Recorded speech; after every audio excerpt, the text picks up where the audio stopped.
I have the pleasure to present to you Dr. Martin Luther King, Jr.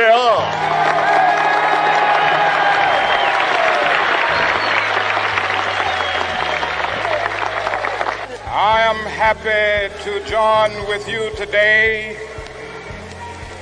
in what will go down in history as the greatest demonstration for freedom in the history of our nation.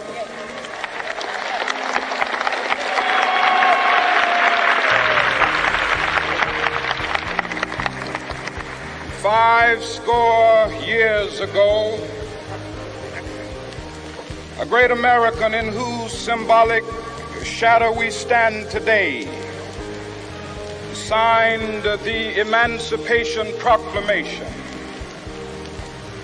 This momentous decree came as a great beacon light of hope to millions of Negro slaves who had been seared in the flames of withering injustice. It came as a joyous daybreak to end the long night of their captivity. But 100 years later, the Negro still is not free. 100 years later, the life of the Negro is still sadly crippled by the manacles of segregation and the chains of discrimination. 100 years later, the Negro lives on a lonely island of poverty in the midst of a vast ocean of material prosperity. 100 years later, the Negro is still languished in the corners of American society and finds himself in exile in his own land. And so we've come here today to dramatize a shameful condition. In a sense, we've come to our nation's capital to cash a check. When the architects of our republic wrote the magnificent words of the Constitution and the Declaration of Independence, they were signing a promissory note to which every American was to fall heir. This note was a promise that all men, yes, black men as well as white men, would be guaranteed the unalienable rights of life, liberty, and the pursuit of happiness. It is obvious today that America has defaulted on this promissory note insofar as her citizens of color are concerned. Instead of honoring this sacred obligation, America has given the Negro people a bad check, a check which has come back marked insufficient funds.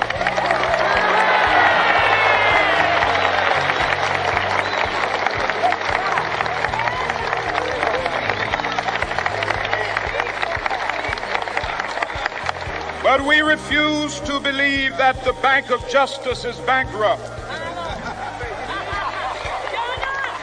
We refuse to believe that there are insufficient funds in the great vaults of opportunity of this nation.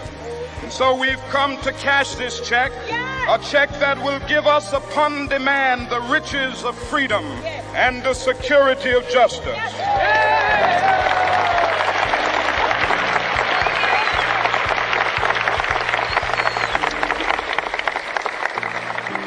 We have also come to this hallowed spot to remind America of the fierce urgency of now. This is no time to engage in the luxury of cooling off or to take the tranquilizing drug of gradualism.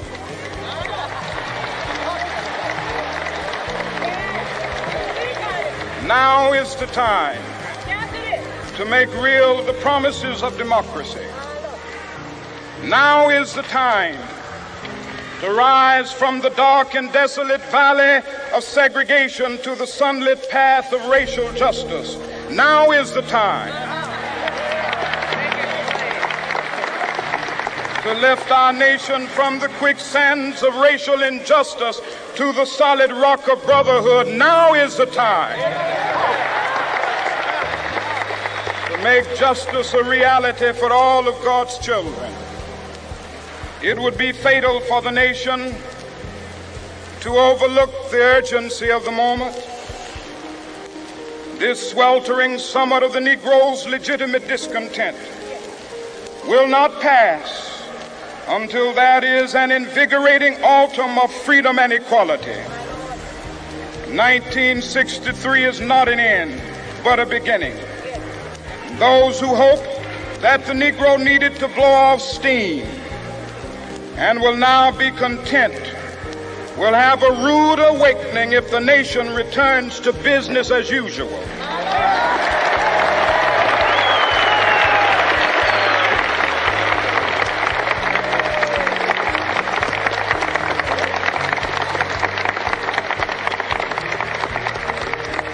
There will be neither rest nor tranquility in America until the Negro is granted his citizenship rights. The whirlwinds of revolt will continue to shake the foundations of our nation until the bright day of justice emerges. But that is something that I must say to my people who stand on the warm threshold which leads into the palace of justice. In the process of gaining our rightful place, we must not be guilty of wrongful deeds. Let us not seek to satisfy our thirst for freedom by drinking from the cup of bitterness and hatred.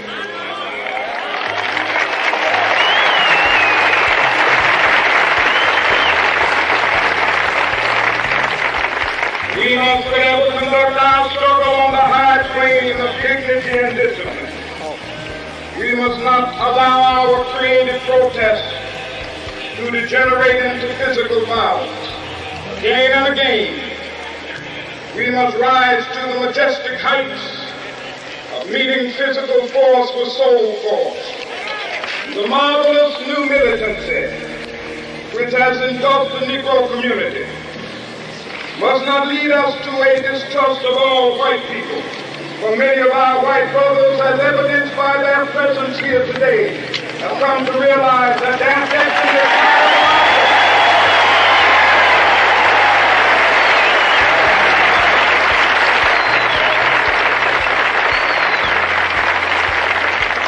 They have come to realize that their freedom is inextricably bound to our freedom.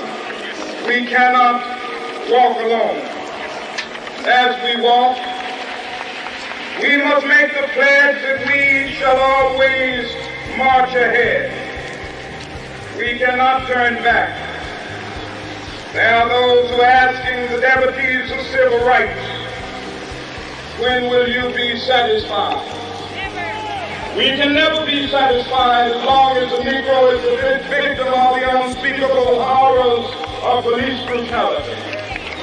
We can never be satisfied as long as our body is heavy with the fatigue of travel, cannot gain lodging in the motels of the highways and the hotels of the city.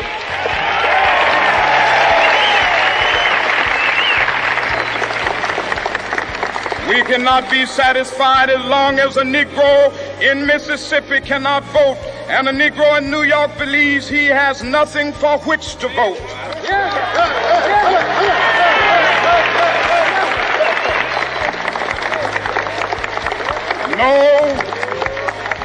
No, we are not satisfied, and we will not be satisfied until justice rolls down like waters and righteousness like a mighty stream.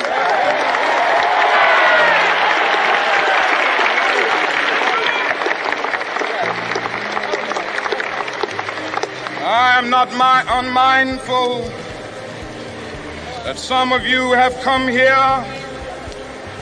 out of great trials and tribulation.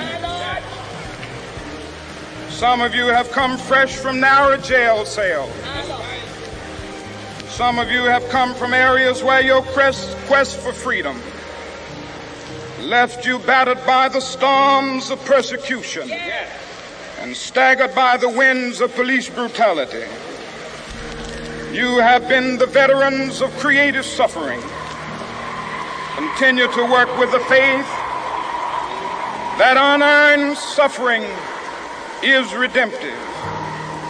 Go back to Mississippi. Go back to Alabama. Go back to South Carolina. Go back to Georgia.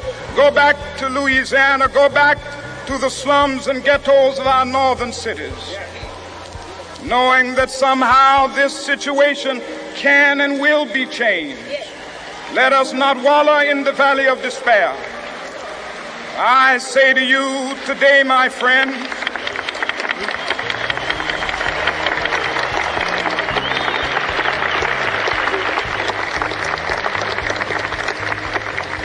so even though we face the difficulties of today and tomorrow, I still have a dream.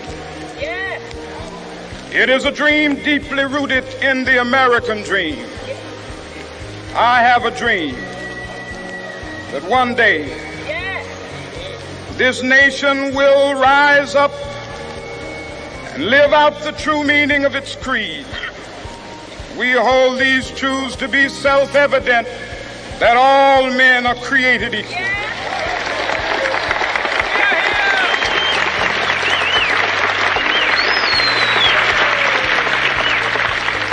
I have a dream that one day on the red hills of Georgia, the sons of former slaves and the sons of former slave owners will be able to sit down together at the table of brotherhood. I have a dream that one day even the state of Mississippi, a state sweltering with the heat of injustice, sweltering with the heat of oppression, will be transformed into an oasis of freedom and justice. I have a dream that my 4 little children will one day live in a nation where they will not be judged by the color of their skin, but by the content of their character. I have a dream today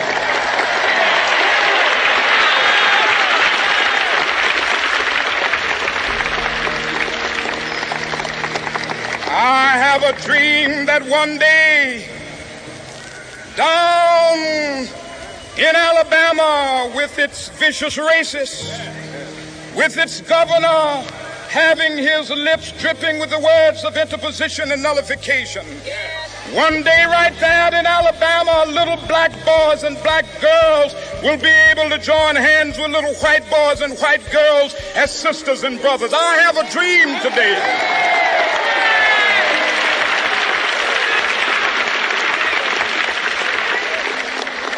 I have a dream that one day every valley shall be exalted, and every hill and mountain shall be made low. The rough places will be made plain, and the crooked places will be made straight. And the glory of the Lord shall be revealed, and all flesh shall see it together. This is our hope. This is a faith that I go back to the South with. With this faith, we will be able to hew out of the mountain of despair a stone of hope. With this faith, we will be able to transform the jangling discords of our nation into a beautiful symphony of brotherhood. With this faith, we will be able to work together, to pray together, to struggle together, to go to jail together, to stand up for freedom together, knowing that we will be free one day. This will be the day. This will be the day when all of God's children will be able to sing with new meaning, "My country, tears of thee. Sweet land of liberty, of thee I sing. Land where my fathers died, land of the pilgrim's pride. From every mountainside, let freedom ring. And if America is to be a great nation, this must become true. So let freedom ring from the prodigious hilltops of New Hampshire. Let freedom ring from the mighty mountains of New York. Let freedom ring from the heightening Alleghenies of Pennsylvania. Let freedom ring from the snow-capped Rockies of Colorado. Let freedom ring from the curvaceous slopes of California. But not only that, let freedom ring from Stone Mountain of Georgia. Let freedom ring from Lookout Mountain of Tennessee. Let freedom ring from every hill and molehill of Mississippi, from every mountainside. Let freedom ring, and when this happens, when we allow freedom ring, when we let it ring from every village and every hamlet, from every state and every city, we will be able to speed up that day when all of God's children, black men and white men, Jews and Gentiles, Protestants and Catholics, will be able to join hands and sing in the words of the old Negro spiritual, free at last, free at last. Thank God Almighty, we are free at last.